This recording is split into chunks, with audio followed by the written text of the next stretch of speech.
Friends, welcome to film talkies. இன்னைக்கு இந்த மறுபிறவி சீரிஸோட 4வது எபிசோடு தான் பார்க்க போறோம். லாஸ்ட் எபிசோட்ல இந்த ரெஸ்டாரண்ட் ஓனர் லேடி கங்சுக்கு அடாப்ட் பண்ணிக்கணும் அப்படின்னு நினைக்கிறாங்க. ஆனா அதுக்கு கங்சுக்கு ஒத்துக்க மாட்டேங்கிறான். உங்களை என்னால என் அம்மாவை ஏத்துக்க முடியாது அப்படின்னு சொல்லிட்டு அவனே போய் ஆர்ஃபனேஜ்ல சேர்ந்துக்கிறான். ஆனா அப்படி இருந்த இந்த ஓனர் லேடி என்ன பண்றாங்க, ஜோஜோங்கி அப்படிங்கிற ஒரு லோன் ஷார்க் பேர்ல ஆர்ஃபனேஜ்ல வளர்ற கங்சுக்கு அவங்க ஸ்பான்சர் பண்றாங்க. கங்சுக்கா இருந்தவனுக்கு லீச்சான அவங்க புது பேரையும் கொடுக்குறாங்க. சோ கங்சு லீச்சாவா வளர்ந்து பெரியவனானதும் அவன் ப்ராசிக்யூட்டராகவும் ஆகிடுறான். இன்னைக்கு முதல் நாள் ப்ராசிக்யூட்டரா அவனோட வேலையில ஜாயின் பண்றதுக்காக கிளம்பிட்டு இருக்கான். இதுக்கப்புறம் என்ன நடந்ததுங்கிறது இன்னைக்கு எபிசோட்ல பார்த்து தெரிஞ்சுக்கலாம். இன்னைக்கு எபிசோட ஓபன் பண்ணா கோர்ட்ல ஏதோ ஒரு கேஸ் நடந்துட்டு இருக்கு. ஒரு அரசியல்வாதி சம்பந்தப்பட்ட கேஸ் அப்படிங்கறதுனால நியூஸ் எல்லாம் கவர் பண்றதுக்கு பத்திரிகைக்காரங்க வந்திருக்காங்க. பிளாஷ்பேக்ல அந்த குள்ளநரி கூட்டத்தோட சேர்ந்து ஒரு ரிப்போர்ட்டரும் கங்சுக்கு ஏமாத்திருப்பான் இல்லையா, அவனுமே இங்கதான் இருக்கான். அரசியல்வாதியோட கேஸை கவர் பண்றதுக்காக வந்திருக்கான். ஒரு மேயர் ஊழல் பண்ணிட்டாரு, லஞ்சம் வாங்கிட்டாரு அப்படின்னு தான் கேஸ் நடந்துட்டு இருக்கு. அந்த மேயருக்கு எதிரா அவர் ஊழல் பண்ணினாரு அப்படின்னு சொல்லி ப்ராசிக்யூட்டர் சேகங் தான் வாதாடிட்டு இருக்கான். இந்த சேகங் இப்ப வளர்ந்து பெரிய ப்ராசிக்யூட்டரா ஆகிட்டானாமா. அவனுக்கு சட்டத்தோட ராபின்ஹுட்னு ஒரு பட்ட பேர் வேற கொடுத்திருக்காங்க. அந்த அளவுக்கு அவன் நல்ல ப்ராசிக்யூட்டரா, மக்கள் மத்தியிலையும் நல்ல பேர் இருக்கு அவனுக்கு. ஆனா இந்த மேயர் எந்த தப்பும் பண்ணல, அவர் லஞ்சம் வாங்கல அப்படின்னு சொல்லி அவருக்கு ஆதரவா வாடுறது இந்த லாயர் ஹவாங் தான். பிளாஷ்பேக்ல சேர்மன் லியோட பர்சனல் லாயரா இருந்து ஏமாத்திருப்பான் இல்லையா, அவன் தான் இங்க இந்த மேயருக்கு ஆதரவா வாதாடிட்டு இருக்கான். அரசியல்வாதி இல்லையா, ஏதாவது ஒரு கேஸ் வந்துருச்சுன்னா உடனே நெஞ்சு பிடிச்சிட்டு ஆஸ்பத்திரியில போய் படுத்துக்குவாங்க இல்லையா, அந்த மாதிரிதான் இவரும் ஹாஸ்பிட்டல்ல இருந்து எந்திரிச்சு அந்த மாதிரி மாஸ்க் போட்டுட்டு பக்கத்திலேயே ட்ரிப்ஸ் இறங்கிட்டு இருக்க அந்த ஸ்டாண்டையும் வச்சுக்கிட்டே தான் உட்கார்ந்து இருக்காங்க. ஆனா இங்க கேஸ் ப்ராசிக்யூட்டர் சேகனுக்கு சாதகமா போற மாதிரி தெரியல. ஏன்னா லஞ்சம் கொடுத்தவனே கோர்ட்ல வந்து நான் லஞ்சம் கொடுக்கவே இல்லை அப்படின்ற மாதிரி சாட்சி சொல்லிடுறான். அன்னைக்கான ட்ரையலும் முடியுது, கேஸ் இன்னும் முடியல, ட்ரையல் மட்டும் தான் முடியுது. ட்ரையல் முடிஞ்சு போகும்போது இந்த லாயர் ஹவாங் அந்த மேயரை வீல் சேர்ல வச்சு தள்ளிட்டு போயிட்டு இருக்கானா. அப்ப இந்த சேகங் போய் திட்டுறான், ஏண்டா கேஸ்ல ஜெயிக்கணும்ன்றதுக்காக இப்படி அசிங்கமா விட்னஸ் விலை கொடுத்து வாங்கிட்டு வந்திருக்கே, உனக்கு எல்லாம் வெக்கமா இல்ல?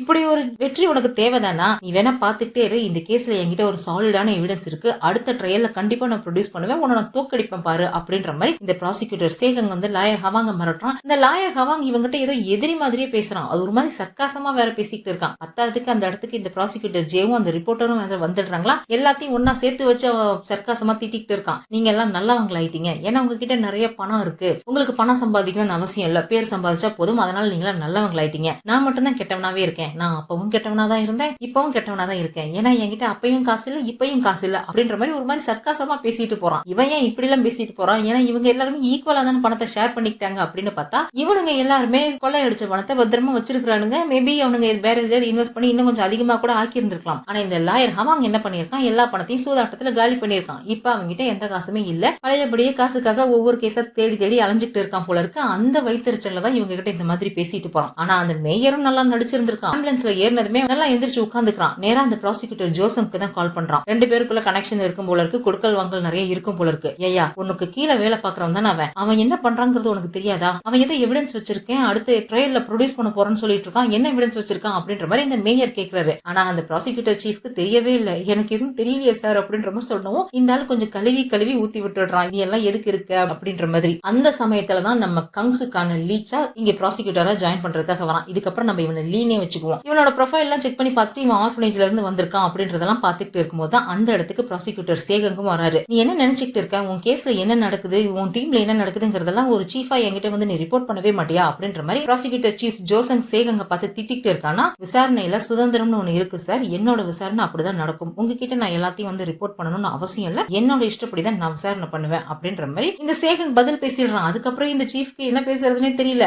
சரி இங்க பேர் புதுசா ஒரு பையன் வந்திருக்கான், இவனை உன்னோட டீம்ல சேர்த்துக்க அப்படின்ற மாதிரி இந்த சீஃப் ஜோசங் சொல்றாரா. அதுக்கு சேகங் இருந்துட்டு சாரி சார், என்னோட டீம்ல ஆல்ரெடி தேவையான ஆட்கள் இருக்காங்க, புதுசா எனக்கு யாரும் தேவையில்லை அப்படின்ற மாதிரி சொல்லிட்டு அவன் பட்டுக்கு போயிடுறானா. இங்க லீ என்ன பண்றதுன்னு தெரியாம திருன்னு முழிச்சுட்டு நிற்கிறான். என்னடா நின்னுட்டு இருக்க, நான் அவன் தான் உனக்கு சீனியர், அவன் கூட தான் வேலை பார்க்கணும்னு நான் சொல்லிட்டேன்ல, ஒழுங்கா போயிடு, அவன் கூட தான் நீ வேலை பார்க்கணும் அப்படின்ற மாதிரி திட்டவும் இவன் வேகமா சேகங் கிட்ட ஓடி போய் சார் தயவு செஞ்சு என்ன உங்க டீம்ல சேர்த்துக்கோங்க, நான் உங்களுக்கு ரொம்ப லாயலா இருப்பேன், நான் என்னோட பெஸ்ட் கொடுப்பேன், ரொம்ப கடினமா உழைப்பேன் அப்படின்ற மாதிரி சொல்லிட்டு இருக்கானா. நான் தான் நீ எனக்கு வேண்டான்னு சொல்லிட்டேன்ல, அப்புறம் எதுக்கு என்ன ஃபாலோ பண்ணிட்டு வர, ஒழுங்கா போயிடு அப்படின்ற மாதிரி இந்த சேகங் சொல்றான். நான் என்னதான் சார் பண்றது, அவரு போங்கிறாரு, நீங்க வராதங்கிறீங்க, நான் எங்க தான் சார் போவேன் அப்படின்ற மாதிரி அவன் புலம்புறானா. போய் அந்த சீஃப் ஜோசன் கிட்டே போய் கேளு, உனக்கு வேற மென்டார் அலாட் பண்ண சொல்லி அவங்க டீமுக்கு போயிடு, என் டீமுக்கு நீ வேண்டாம் அப்படின்ற மாதிரி ஒரே வார்த்தையா சொல்லிட்டு அவர் லிப்ட்ல ஏறி கிளம்பி போயிடுறாரு. ஆக்சுவலா இந்த சேகங்க்கு ஏற்கனவே தெரிஞ்சிருக்கு இந்த ப்ராசிக்யூட்டர் சீஃப் ஜோசங்கும் அந்த மேயரும் ஒரே ஊருக்காரங்க. அந்த மேயருக்கு ஹெல்ப் பண்றதுக்காகவும் டீமுக்குள்ள விசாரணையில என்ன நடக்குது அப்படிங்கறத ஸ்பை பண்றதுக்காகவும் தான் இந்த லீ அனுப்பி வச்சிருக்காங்க அப்படிங்கிறது நல்லாவே தெரிஞ்சிருக்கு. அதனாலதான் லீ அவனோட டீம்ல சேர்த்துக்க மாட்டேன்னு சொல்லி அப்படியே விரட்டி அனுப்பிட்டான். ஆனா இங்க லீயோட நிலைமை தான் பாவமா இருக்கு. ரொம்ப கஷ்டப்பட்டு படிச்சு ப்ராசிக்யூட்டர் ஆகி இன்னைக்கு முதல் நாள் வேலைக்கு வந்தா ஆரம்பமே இந்த மாதிரி இருந்தா அவன் என்னதான் பண்ணுவான் பாவம். ஆனா இவன் சின்ன பையனா இருக்கும்போது இவனோட அப்பா ஒரு தடவை இவனை எங்கேயோ கூட்டிட்டு போய் ஒரு ரூம் ஃபுல்லா பணத்தை காமிச்சிருப்பாரு இல்லையா, இந்த பணம் எல்லாமே எல்லாமே உனக்கு தான் அப்படின்னு சொல்லிட்டு ஒரு தங்க காசு அவன்கிட்ட கொடுத்து இது உன்னோட லக்கி சாம், இது எப்பவுமே நீ உன் கூடவே வச்சுக்கணும்னு சொல்லியிருப்பாரு இல்லையா. அந்த காசு இப்பவுமே அவன் கையில தான் இருக்கு. அவனுக்கு பழசெல்லாம் ஞாபகம் வந்துருச்சா என்னன்றது தெரியல. ஆனா அந்த காசு அவன் இப்பவுமே அவன் கையில தான் வச்சிருக்கான். அப்ப அவன் ஒரு விஷயத்தை யோசிச்சு பாக்குறான். இவன் ஆர்ஃபனேஜ்ல வளர்ந்தப்போ இவனுக்கு ஸ்பான்சர் பண்ணது ஜொஜோங்கின்ற ஒரு லோன் ஷார்க் தான் இல்லையா. அந்த ஜொஜோங்கியை நான் நேர்ல மீட் பண்ணணும் அப்படின்னு சொல்லி இவன் அந்த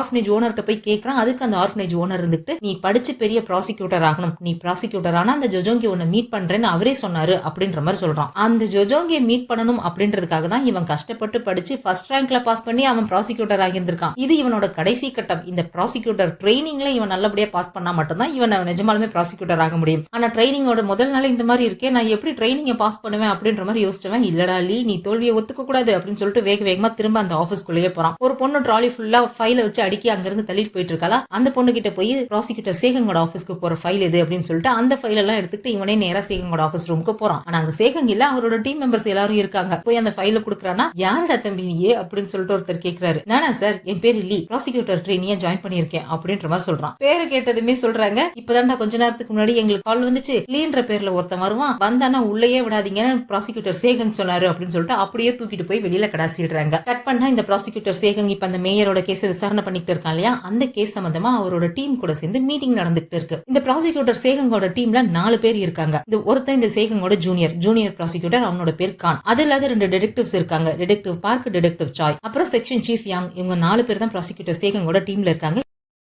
இவங்க இப்ப இந்த மேயர் லஞ்சம் வாங்கின கேஸை பத்தி விசாரணை பண்ணிட்டு இருக்காங்க இல்லையா. ஆக்சுவலா இந்த மேயர் வந்து ஜேசி குரூப்ஸ் அப்படின்ற ஒரு கம்பெனிக்கு இருந்து தான் லஞ்சம் வாங்கியிருக்கான். அந்த முதலாளி தான் இந்த லஞ்சம் கொடுத்திருக்கான். ஆனா அது டைரக்டா அந்த ஜேசி குரூப் கம்பெனில இருந்து இந்த மேயருக்கு பணம் பாஸ் ஆகல. இவங்க 2 பேத்துக்கும் நடுவுல ஒரு பினான்ஸ் கம்பெனி இருக்கு. அந்த பினான்ஸ் கம்பெனி மூலியமா தான் பணம் 2 பேருக்கும் கை மாறி இருக்கு. அந்த பினான்ஸ் கம்பெனி வேற எதுவும் இல்ல. போன எபிசோட்ல நம்ம ஜெனி ஒரு கம்பெனில வேலை பாக்குறான்னு பார்த்தோம் இல்லையா, அதே கம்பெனி தான். அது ஒரு பினான்ஸ் கம்பெனி. அந்த பினான்ஸ் கம்பெனியோட பாஸ் வாங்டே தான் இந்த 2 பேத்துக்கும் நடுவுல இருக்கான். ஆக்சுவலா அந்த ஜேசி குரூப்ல அவங்களுடைய கருப்பு பணத்தை இந்த பினான்ஸ் கம்பெனி கிட்ட கொடுத்திருக்காங்க.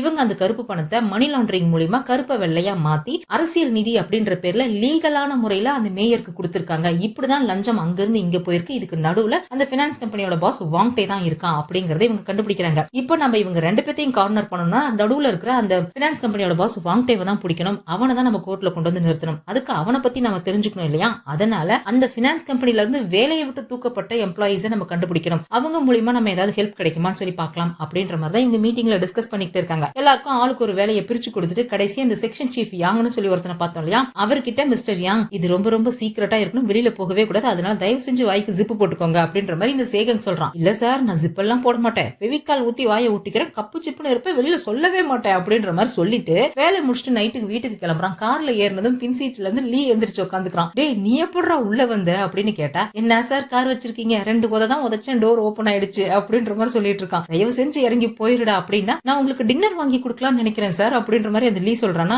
ஒன்னும் தேவையில்லை, என் பொண்டாட்டி வீட்டுல எனக்கு மீன் குழம்பு வச்சுட்டு வெயிட் பண்ணிட்டு இருக்கா, நான் போய் அதையே சாப்பிட்டுக்கிறேன் அப்படின்ற மாதிரி சொல்றாரா. வெறும் மீன் குழம்பு சாப்பிட்டு என்ன சார் பண்ண போறீங்க, என் கூட வாங்க, சாப்பாட்டோட சேர்த்து நான் உங்களுக்கு சரக்கும் வாங்கி தரேன் அப்படின்ற மாதிரி சொல்லவும் உடனே இவர் பொண்டாட்டிக்கு கால் பண்ணி, ஏமா அந்த மீன் குழம்பு தூக்கி ஃப்ரிட்ஜ்ல வச்சிரு, நான் ஒரு ஃபியூனரலுக்கு போறேன் அப்படின்ற மாதிரி சொல்லிட்டு இவன் கூட சேர்ந்து எங்கே கிளம்பி போறாரு. இவன் இவருக்கு டின்னர் வாங்கி கொடுக்கறதுக்காக அந்த ஓனர் லேடியோட ட்ரெடிஷனல் ரெஸ்டாரண்ட் இருக்கு இல்லையா, அங்கதான் கூட்டிட்டு போறான். இவன் உள்ள வரதா அந்த ஓனர் லேடியோட டிரைவர் ஒருத்தன் தானே, ஆக்சுவலா அந்த ஓனர் லேடியோட மேனேஜர் போல இருக்கு, நம்ம டிரைவர்னே பழகிட்டோம். அந்த டிரைவர் பார்த்துடுறான். உடனே போய் அந்த ஓனர் லேடி கிட்ட சொல்லிடுறான், இந்த மாதிரி லீ வந்திருக்கான் அப்படின்னு சொல்லிட்டு. இவங்களுக்கு ரூமா தானே இருக்கும். இவன் உட்கார்ந்து இருக்க ரூம்ல சிசிடிவி இருக்கா இல்ல ஸ்பை கேமரா இருக்கான்னு தெரியல. அங்க என்ன நடக்குது அப்படிங்கறத இவங்க இருக்கிற இடத்துல இருந்து கேமரா மூலமா வாட்ச் பண்ணிட்டு தான் இருக்காங்க. ஆக்சுவலா இவன் வந்து அந்த சேகங்கோட டீம்ல போய் சேரணும், அவனோட ட்ரைனிங்கை நல்லபடியா முடிக்கணும் அப்படின்றதுக்காக ஹெல்ப் கேட்கறதுக்காக தான் இந்த செக்ஷன் சீஃப் யாங்க கூப்பிட்டு வச்சு தாஜா பண்ணிட்டு இருக்கான். டேய் நீ என்னடா எனக்கு சாப்பாடு வாங்கி கொடுக்கறதுக்காக இவ்வளவு பெரிய ரெஸ்டாரண்ட்க்கு கூட்டிட்டு வந்திருக்க, இது ரொம்ப காஸ்ட்லி ஆச்சு அப்படின்ற மாதிரி அந்த செக்ஷன் சீஃப் சொல்றாரா. சார் நான் இங்க ஒன்னும் முதல் தடவை வரல, நான் டெய்லி இங்க தான் வந்து சாப்பிடுவேன், எனக்கு இங்க ஸ்பெஷல் ட்ரீட்மெண்ட் எல்லாம் கிடைக்கும் தெரியுமா அப்படின்ற மாதிரி சொல்லிட்டு இருக்கான். இவனுக்கு இவங்க யாரு என்னங்கிறது தெரியுமா இல்ல தெரியாதா அப்படிங்கிறது தெரியல. எப்படிடா நீ ஆர்ஃபனேஜ்ல இருந்து வந்தேன்னு நான் கேள்விப்பட்டேன் அப்படின்ற மாதிரி அந்த செக்ஷன் சீஃப் கேக்குறாரா. அதுக்கு இவன் இருந்துட்டு சொல்றான், நான் ஆர்ஃபனேஜ்ல தான் சார் வளர்ந்தேன், அது என்னோட விதி, வேற வழி இல்லாம ஆர்ஃபனேஜ்ல வளர்ந்தேன். ஆனா என்னோட ஒரிஜினல் அப்பா இருக்காரு இல்லையா, அவர் செத்து போனதுனால இன்ஹெரிட்டன்ஸ்ல எனக்கு நிறைய பணம் வந்திருக்கு, என்கிட்ட இப்ப பணத்தை தவிர வேற ஒண்ணுமே இல்ல சார், அதனால இப்படிதான் செலவு பண்ணிட்டு இருக்கேன் அப்படின்ற மாதிரி சொல்றான். இவன் உண்மை உண்மையை சொல்றானா என்ன பொய்ய சொல்றானான்னு தெரியல. ஏன்னா இவன் கங்சுக் அப்படிங்கிறது இவனுக்கு ஞாபகம் இல்ல, எல்லாம் மறந்து போச்சு. அப்படி இருக்கும்போது இவனோட அப்பா போனா இவனுக்கு எப்படி தெரியும், எப்படி இவனுக்கு வந்துச்சு அப்படிங்கிறது தான் தெரியவே இல்ல மேபி இவன் சொல்றது பொய்யா என்னன்றதும் தெரியல. ஆனா இப்படி இவங்க இங்க பேசிக்கிட்டு இருக்கிறது எல்லாமே அந்த ஓனர் லேடி அவங்களோட ரூம்ல உட்காந்துட்டு கேமரா மூலியமா பாத்துக்கிட்டே இருக்காங்களா. அப்போ ரொம்ப கோவமா கதவை உடைச்சிட்டு அந்த ஜெனி அந்த ரூம்குள்ள வரா. அவ வரான்னு தெரிஞ்சதும் டக்குனு அவங்க சிசிடிவி கேமராவை ஆஃப் பண்ணி விட்டுடுறாங்க. அவளுக்கு அவ பாக்குற வேலை பிடிக்கல போல இருக்கு. இவங்க அம்மா தான் கட்டாயப்படுத்தி அந்த இடத்துல வேலை வாங்கி அனுப்பி வச்சிருக்காங்க போல இருக்கு. என்ன கர்மம் பிடிச்ச வேலையை நீ எனக்கு வாங்கி கொடுத்துருக்க, எனக்கு பிடிக்கவே இல்லை. உண்மையிலேயே நான் உன்னோட பொண்ணு தானா, உன்னோட பொண்ணு இருந்தா எனக்கு இந்த மாதிரி வேலையை வாங்கி கொடுப்பியா அப்படின்னு சொல்லி அவ காய்ச்சி மூச்சுன்னு கத்திட்டு போயிடுறா. அவ போனதுக்கு அப்புறம் இவங்க திரும்ப அந்த கேமரா மூலியமா அங்க என்ன நடக்குது அப்படின்னு சொல்லி பாத்துக்கிட்டு இருக்காங்க.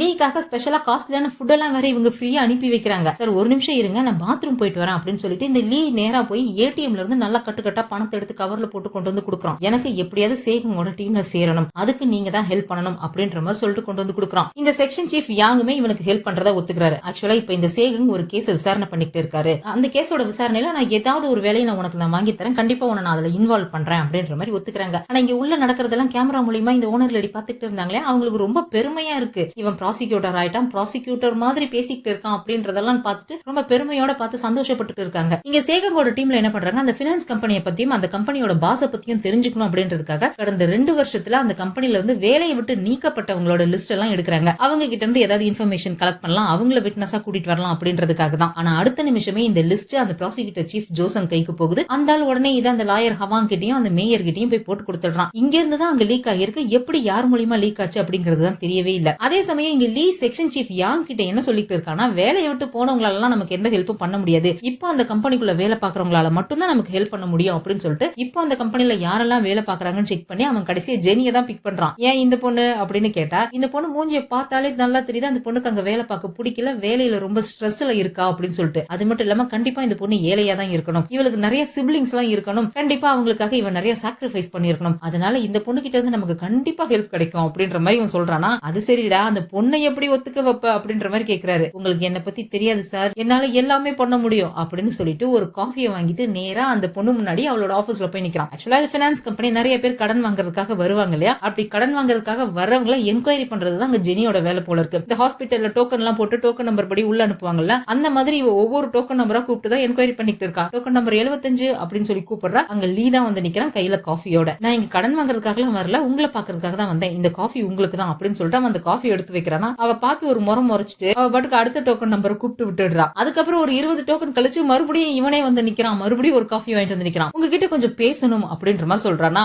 இப்பவும் அவ முறைச்சிட்டு அடுத்த டோக்கன் நம்பர் கூப்பிடறா. அடுத்ததெல்லாம் யாரும் இல்ல மேடம், பின்னாடி இருந்த எல்லா டோக்கனையும் நானே வாங்கிட்டேன் அப்படின்ற மாதிரி சொல்லிட்டு இவன் டோக்கன் எல்லாம் எடுத்து காமிக்கிறானா. இவ புடிச்சு கண்ணா பின்னான்னு திட்டி விட்டுடுறா. இவன் தப்பான இன்டென்ஷனோட தான் இங்க வந்திருக்கான் அப்படின்ற மாதிரி அவன் நினைச்சுக்கிறா. இவன் எவ்வளவோ சொல்லி புரிய வைக்க பாக்குறான், அவ அடிச்சு விரட்டி விட்டுடுறா. ஆனா அவன் அங்கிருந்து போகவே இல்லை. ஆஃபீஸ்க்கு வெளியவே கார்ல கிடையா கிடக்குறான். அவளை எப்படியாவது மீட் பண்ணி சம்மதிக்க வச்சே ஆகணும்னு சொல்லிட்டு ஆஃபீஸ் முடிச்சுட்டு நைட் அந்த பொண்ணு ஆஃபீஸ்ல இருந்து வெளியில வரலா. இது ஆக்சுவலா சீஃப் யாங்கோட காரு. அந்த பொண்ணை பார்த்ததுமே வெளில போங்க சார் அப்படின்னு சொல்லி அவன் பிடிச்சி கீழே தள்ளி விட்டு இவன் கார் நேரா கொண்டு போய் ஜெனி முன்னாடி நிறுத்துறான். வாங்களே, நீங்க ரொம்ப டயர்டா இருக்கிற மாதிரி தெரியுது, நான் வீட்டுல டிராப் பண்ணிடுறேன் அப்படின்ற மாதிரி கூப்பிடுறான். இப்ப அந்த பொண்ணு இப்படி விடாம விரட்டுறதுனால என்ன நினைச்சுக்கிறா அப்படின்னா, இவன் ஏதோ ஒரு சேல்ஸ்மேன், இவன் குண்டா இருக்கிறதுனால ஒல்லியாகிறதுக்கான பொருளை சேல்ஸ் பண்றதுக்காக தான் வந்திருக்கான் அப்படின்ற மாதிரி நினைச்சுக்கிறா. ஏன்னா இந்த மாதிரி இவன் நிறைய பேரை மீட் பண்ணி நிறைய பேர் இவளை ஏமாத்திருக்காங்க போல இருக்கு. அப்படி இவனும் ஏமாத்திரவன் தான் அப்படின்னு நினைச்சிட்டு அவன் சட்டையை பிடிச்சி ஒரு அடி மேல தூக்கி நிறுத்திடுறா. எத்தனை பேர் தாண்டா கிளம்பி வருவீங்க இப்படி என்ன ஏமாத்துறதுக்காக அப்படின்னு சொல்லிட்டு அவனை அப்படியே தூக்கி குப்பையில கிடாசிட்டு அந்த காரை ஒரு உததான் உதைக்கிற. காரோட டோர் அப்படியே கலந்து கீழே வந்து விழுந்துருது. இது ஒண்ணும் சரிப்பட்டு வராது, இந்த பொண்ணை நம்ம வழிக்கு கொண்டு வரணும்னா அதுக்கு நான் கொஞ்சம் காசு செலவு பண்ணி தான் ஆகணும், அதனால கொஞ்ச நேரத்துக்கு முன்னாடி நான் உங்களுக்கு கொடுத்தேன் இல்லையா, அந்த காசை திருப்பி கொடுங்க அப்படின்னு சொல்லிட்டு அந்த சீஃப் யாங்க கிட்ட இருந்து அந்த காசை அவன் புடுங்கிக்கிறான். இன்னொரு பக்கம் இந்த சேகங்கோட டீம்ல இருந்தாங்களே அந்த ஜூனியர் ப்ராசிக்யூட்டர் கான், அப்புறம் 2 டிடெக்டிவ், இவங்க 3 பேர் என்ன பண்றாங்க, அந்த கம்பெனில இருந்து வேலையை விட்டு போனவங்க எல்லாம் போய் விசாரிக்கிறாங்க. பாதி பேர் இவங்களுக்கு ஹெல்ப் பண்றதுக்கு தயாராவே இல்ல, கொஞ்சம் பேர் அவங்களுக்கு ஹெல்ப் பண்றதுக்கு தயாரா இருந்தாலும் அந்த பினான்ஸ் கம்பெனில மணி லாண்டரிங் நடந்த மாதிரி எனக்கு தெரியவே இல்ல, கண்டிப்பா நடக்கலன்னு தான் நினைக்கிறேன் அப்படின்ற மாதிரி சொல்லிடுறாங்க. ஆனா எல்லாரும் போய் தான் சொல்றாங்க. ஏன்னா அந்த ப்ராசிக்யூட்டர் சீஃப் ஜோசங் தான் லிஸ்ட கொண்டு போய் அந்த மேயர் கிட்ட கொடுத்துட்டான் இல்லையா, அந்த மேயர் எல்லாரையும் காசு கொடுத்து விலைக்கு வாங்கிட்டான் போல இருக்கு. அதனால யாருமே உண்மையை சொல்லவே மாட்டேங்கிறாங்க. அன்னைக்கு நைட் இந்த ப்ராசிக்யூட்டர் ஜேவும் ப்ராசிக்யூட்டர் சேகமும் மீட் பண்ணிக்கிறாங்க. இந்த ப்ராசிக்யூட்டர் ஜே சொல்றான், கண்டிப்பா உன் டீமுக்குள்ள ஏதோ ஒரு கருப்பாடு இருக்கு, அந்த கருப்பாடு தான் இங்க நடக்கிறதெல்லாம் அங்க போட்டு கொடுத்துட்டு இருக்கு, அதனாலதான் உங்களுக்கு எந்த இன்ஃபர்மேஷனுமே கிடைக்கல அப்படின்ற மாதிரி சொல்லிட்டு இருக்காரு. இந்த சேகங்கோட ஜூனியர் கான்னு ஒருத்தர் இருந்தா இல்லையா, அவன் வந்து இந்த ப்ராசிக்யூட்டர் ஜேவோட பையன். இங்க லீ என்ன பண்றான், ஒரு காஸ்ட்லியான பிராண்டட் ஹேண்ட்பேக் வாங்கிட்டு போய் நேரா அந்த பொண்ணோட டேபிள் மேல வச்சுட்டு எதுவுமே சொல்லல, அவன் பாட்டு கடகடன்னு கிளம்பி போயிடுறான். இந்த பொண்ணு எடுத்து பாக்குறா, பேக்குள்ள ஒரு நோட் இருக்கு. உனக்கு இந்த பேக் பிடிக்கல, நான் காஃபி ஷாப்ல வெயிட் பண்ணிட்டு இருக்கேன், 11 மணிக்கு வந்து ரிட்டர்ன் பண்ணிரு அப்படின்ற மாதிரி அதுல எழுதி இருக்கு. இங்க காஃபி ஷாப்ல லீயும் சீஃப் யாங்கும் வெயிட் பண்ணிட்டு இருக்காங்க. அந்த பொண்ணு பேக் வந்து ரிட்டர்ன் பண்ணிருவாளா அப்படின்ற மாதிரி சந்தேகமா யாங் கேட்டுட்டு இருக்காரு. அவன் பேக்கோடவே வரா, வந்து டேபிள் மேல பேக் வைக்கிறா. சாரிங்க அப்படின்னு சொல்லிட்டு இவன் பேக் எடுக்க போகும்போது அவன் பேக் எடுத்துக்கிறான். இங்க ஜெனி என்ன நினைச்சுக்கிறானா, இவனுக்கு இவன் மேல இன்ட்ரெஸ்ட் இருக்கு, ப்ரப்போஸ் பண்றதுக்காக தான் இவன் பேக வாங்கி கொடுத்திருக்கான் அப்படின்ற மாதிரி இவன் நினைச்சுக்கிறா. அதை சொல்லிட்டு ஒரு மாதிரி எமோஷனல் ஆகி அழ ஆரம்பிச்சிடுறா. உங்களுக்கு எப்படி என் மேல இப்படி இன்ட்ரெஸ்ட் வந்துச்சுன்னு எனக்கு தெரியல அப்படின்னு சொல்லிட்டு அழ ஆரம்பிச்சிடுறாளா. இவனுக்கு பக்குன்னு இருக்குது, என்னால அழுகையை கண்ட்ரோல் பண்ண முடியல, நான் கொஞ்ச நேரம் வெளியில போய் அழுதுட்டு வரேன் அப்படின்னு சொல்லிட்டு அங்கிருந்து எந்திரிச்சு போயிடுறா. இவன் இங்க பேய் அறிஞ்ச மாதிரி உட்கார்ந்துருக்கான். சீஃப் யாங் தான் இருந்துட்டு, டே இது நல்ல ரூட்ல போகுதுரா, பேசாம நீ அப்படியே கண்டினியூ பண்ண, இந்த பொண்ணு கிட்ட டைரக்டா நீ ஹெல்ப் கேட்டீங்கன்னா கண்டிப்பா பண்ண மாட்டா, அவளை பேசாம டேட் பண்ற மாதிரி நடிச்சிரு, அப்போ அந்த பொண்ணு உனக்கு கண்டிப்பா ஹெல்ப் பண்ணிடுவா அப்படின்னு சொல்லிட்டு அவர் அங்கிருந்து எந்திரிச்சு போயிடுறாரு. இவன் என்ன பண்றதுன்னு தெரியாம அவன் முழிச்சுக்கிட்டு இருக்கா. ரிட்டர்ன் வந்தவ, சாரி சார் நீங்க என்னோட டைப் கிடையாது, என்னால உங்களை டேட் பண்ண முடியாது அப்படின்ற மாதிரி சொல்லிடுறா. அப்பதான் இவனுக்கு மூச்சே வருது. இவனுக்கு ரொம்ப சந்தோஷமா இருக்கு, ஆனா சந்தோஷத்தை வெளியில காமிச்சிக்க முடியாது இல்லையா, வருத்தப்படுற மாதிரி தானே இருக்கணும். சரி பரவாயில்ல, உங்களுக்கு நான் டின்னர் வாங்கி தரேன், என் கூட சாப்பிட வாங்க அப்படின்னு சொல்லிட்டு இவளை சாப்பிடுறதுக்காக கூட்டிட்டு போறான். அந்த பொண்ணு எப்படி சாப்பிடுவான்னு நமக்கு தெரியுமே, ஆனா இவன் முன்னாடி அதெல்லாம் காமிச்சிக்க முடியாதுல்ல. நான் கம்மியா தாங்க சாப்பிடுவேன் அப்படின்னு சொல்லிட்டு கம்மியாவே சாப்பாடு எடுத்து வச்சுக்கிட்டு இருக்கா. அப்ப இவனுக்கு போன் வரவும் அந்த பக்கமா போயிடுறான். அந்த பக்கமா போனதும் அவசர அவசரமா இவ தட்டு நிறைய சாப்பாடு எடுத்து வச்சு அவசர அவசரமா சாப்பிட்டுட்டு இருக்கான். அவன் அங்க இருந்து வரான்னு தெரிஞ்சதும் தட்டு தூக்கி டேபிள் கடியில மறைச்சு வச்சுட்டு அவன் முன்னாடி கம்மியா தான் சாப்பிடுவேன் அப்படின்ற மாதிரி அவன் நடிச்சுக்கிட்டு இருக்காளா. அப்ப அந்த கடையோட வெயிட்டர் வந்து அந்த பொண்ணோட டேபிள் கடியில இருந்து ஒரு 20 பிளேட் தூக்கிட்டு போறான். அதை பார்த்தோன்னு 2 பேருக்குமே ஆக்குவர்ட் ஆயிடுது, என்ன பேசுறதுன்னு தெரியாம முழிச்சுக்கிட்டு இருக்காங்க. அன்னைக்கு நைட்டு வீட்டுக்கு வந்ததுமே ஜெனி அவங்க அம்மா கிட்ட ரொம்ப சந்தோஷமா சொல்றா, இன்னைக்கு ஒரு பையன் என்ன பிடிச்சிருக்குன்னு சொல்லிட்டாமா அப்படின்ற மாதிரி சொல்லிட்டு இருக்காளா. அவங்க அம்மா அவளை அசிங்க சிங்கமா திட்டுறாங்க, பைத்தியக்காரி, காலையில எந்திரிச்சா டெய்லி பல்லு விளக்குற மாதிரி டெய்லி யாருக்கிட்டயாவது ஏமாந்து போறது உனக்கு வழக்கமாவே போயிடுச்சு, உன்னையெல்லாம் ஒருத்தன் பிடிச்சிருக்குன்னு சொல்றானா கண்டிப்பா அவன் ஏமாத்துறான்னு தான் அர்த்தம், உங்ககிட்ட இருக்கிற பணத்துக்காக தான் அப்படி சொல்றான்னு அர்த்தம், அது எப்பதான் உனக்கு புரிய போகுது அப்படின்ற மாதிரி திட்டுறாங்க. ஆனா அவ ரொம்ப சந்தோஷமா இருக்காளா, அதனால அவங்க அம்மா சொல்ற எதையும் கண்டுக்கிறதவே இல்ல. அதுக்கப்புறம் அவர் லீ கூட நல்லா சகஜமாவே பழக ஆரம்பிச்சிடுறா. அவனுடைய ப்ரப்போசல் அவ அக்செப்ட் பண்ணிக்கலையே தவிர